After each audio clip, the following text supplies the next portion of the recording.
Studies turun semua suaranya ada. Kapabilitas militer kita ini dari Raw Institute Asia Power Index turun. Beberapa waktu lalu sempat viral video seorang wanita yang berteriak kata-kata kasar ke Anies Baswedan saat di pagelaran debat ketiga calon presiden pada Minggu 7 Januari 2024.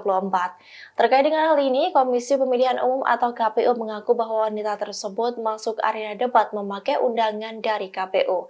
Anggota KPU pun mengungkap nasib dari wanita yang sudah mengupati Anies tersebut.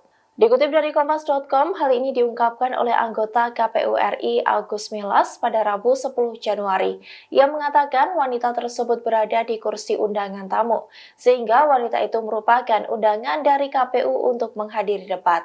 Hingga saat ini, KPU mengaku masih belum mengetahui identitas dari perempuan yang mengaku tamu undangan Pak Hashim itu.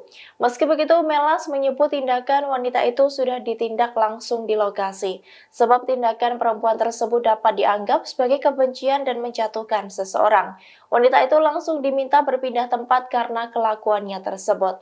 Namun setelah jeda iklan, perempuan itu sudah tak duduk di sana. Diketahui sebelumnya dalam video yang beredar, wanita tersebut meneriaki Anies secara terang-terangan dengan menggunakan kata kasar.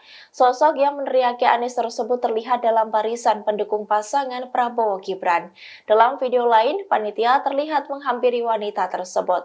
Seakan tak terima, wanita itu justru mengklaim bahwa dirinya mendapatkan undangan dari Hashim. Download Tribun X sekarang, menghadirkan lokal menjadi Indonesia.